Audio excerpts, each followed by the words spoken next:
Hello বন্ধুরা, আসসালামু আলাইকুম। শিল্পী কুকিং হোমে স্বাগতম। আজকে আমি আপনাদেরকে আমলকির কুচি আচার তৈরি করে দেখাবো।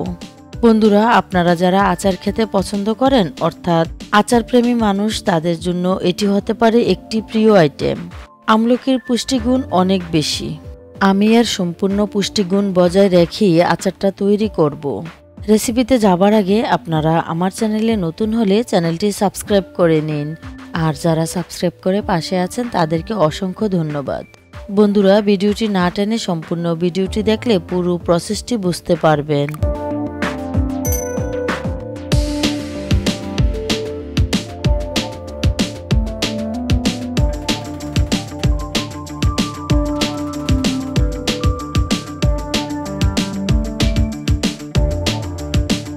আমলকির আচার তৈরির জন্য আমি এখানে 1 কেজি পরিমাণ আমলকি নিয়েছি। আমলকিটা কিন্তু একদম দেশি, আমি কোনো হাইব্রিড আমলকি নেই, কারণ এটা দেখতে সুন্দর হলেও খেতে অতটা ভালো লাগে না, তাই আমি দেশিটাই সিলেক্ট করেছি। আমি প্রথমে আমলকিটা ধুয়ে নিচ্ছি। বাজার থেকে কিনা আমলকিটাতে এক্সট্রা ময়লা থাকতে পারে, তাই হাত দিয়ে কষলিয়ে ভালোভাবে ধুয়ে নেবেন। এখন আমলকিটাকে ভাপিয়ে সিদ্ধ করে নিব। একটি পাতিলে 1.5 লিটার পরিমাণ পানি নিয়ে তার উপর একটি ঝাঁঝরিতে করে আমলকিটা বসিয়ে দিয়েছি। চুলার আঁচ মিডিয়াম রেখে জাল করে আমলকিটা ভাপিয়ে নিব। অনেকে আমলকিটা পানিতে রেখে জাল করে সিদ্ধ করে থাকেন, এতে করে এর ভিতরে থাকা ভিটামিন পানির সাথে চলে যায়। 10 মিনিটের মতো জাল করার পর আমি যতটুকু চাচ্ছি আমলকিটা ততটুকু সিদ্ধ হয়ে গেছে।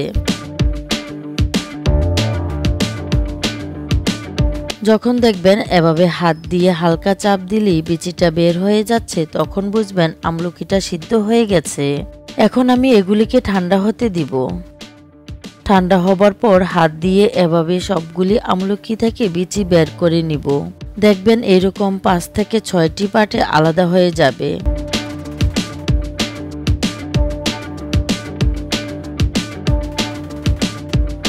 ঠান্ডা হবার পর আমি সবগুলি আমলকি থেকে বিচি ছাড়িয়ে 1 ঘন্টা রোদ্রে শুকিয়ে নিয়েছি। রোদ্রে শুকানোর ফলে এটাতে যে অতিরিক্ত পানিটা আছে সেটা শুকিয়ে গেছে। এখন কিছু আস্ত মশলা খোলায় টেলে নিব। খোলায় দিয়ে দিচ্ছি মুড়ি 2 টেবিল চামচ, জিরা 1.5 টেবিল চামচ, মেথি 1 টেবিল চামচ, গোলমরিচ 1 টেবিল চামচ, রাঁধুনি 1 টেবিল চামচ, সরিষা 1.5 টেবিল চামচ, কালো জিরা 1 টেবিল চামচ। মশলাগুলিকে হালকা টেলে নিব। সুন্দর একটা ফ্লেভার আসা পর্যন্ত টালবো। টেলে নেওয়ার পর এগুলিকে ঠান্ডা হতে দিব। ঠান্ডা হবার পর ব্লেন্ড করব। একদম মিহি ব্লেন্ড করব না, হালকা দানাদার রেখে ব্লেন্ড করব।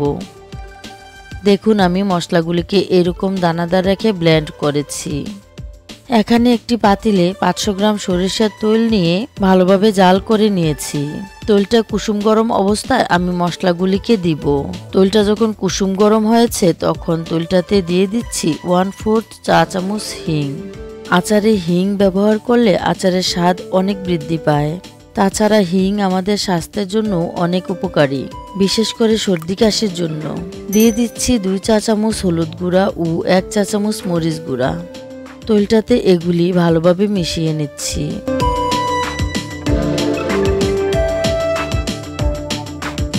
এখন যে বাটিতে আচারটা তৈরি করব সেটাতে আমলকিগুলি নিয়ে নিচ্ছি।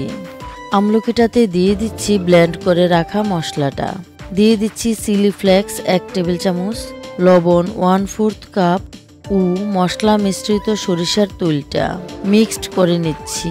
ভালোভাবে মিক্সড করে নিতে হবে যাতে সবগুলি আমলকিতে তেল ও মশলাগুলি ভালোভাবে মিশে। এ পর্যায়ে লবণটা চেক করে নেবেন। তৈরি হয়ে গেল আমার জিভে জল আসা আমলকির কুচি আচার। আমি এগুলিকে কাচের বয়মে রেখে সংরক্ষণ করব। বয়মটাকে ভালোভাবে ধুয়ে রোদ্রে শুকিয়ে নিয়েছি। তারপরেও যদি সন্দেহ থাকে তাহলে একটু ভিনেগার দিয়ে ধুয়ে নেবেন। আচারটাকে বয়মে ঢুকিয়ে নিচ্ছি। ইচ্ছে করলে এখনই আচারটা খেতে পারবেন, তবে প্রতিদিন একটু একটু করে রোদ্রে দিয়ে 3-4 দিন পর খেলে বেশি মজা পাবেন।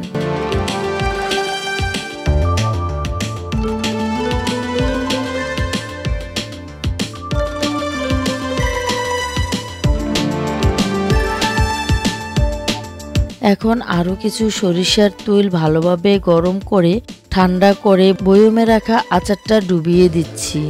1 কেজি আমলকির আচার তৈরি করতে আমার প্রায় 800 গ্রাম তেল লেগেছে। এখন বয়মের মুখ বন্ধ করে প্রতিদিন একটু একটু রুদ্রে দিয়ে 3-4 দিন পর খাওয়া শুরু করব। এভাবে আচারটা সারা বছর রেখে খেতে পারবেন। তবে মাঝে মাঝে একটু রুদ্রে রাখলে আচারটা একদম পারফেক্ট থাকবে। কোনো ফ্রিজে রাখার প্রয়োজন নেই। এবং আচার ব্যবহার করার সময় অবশ্যই শুকনা চামচ ব্যবহার করবেন। হাত বা ভিজা চামচ ব্যবহার করলে আচার তাড়াতাড়ি নষ্ট হয়ে যায়। আর অবশ্যই আচারের মুখটা ভালোভাবে পরিষ্কার ন্যাকড়া দিয়ে মুছে নেবেন। আর বন্ধুরা, বয়মে আচার রাখার পর 2 ইঞ্চি পরিমাণ তেল দিয়ে আচারটা ডুবিয়ে রাখবেন। তাহলে আর আচারটা সহজে নষ্ট হবে না। আপনারা বছর জুড়ে এই আচারটা খেতে পারবেন। আমার এই রেসিপিটি যদি আপনাদের ভালো লাগে, লাইক, কমেন্ট, শেয়ার করবেন। আল্লাহ হাফেজ।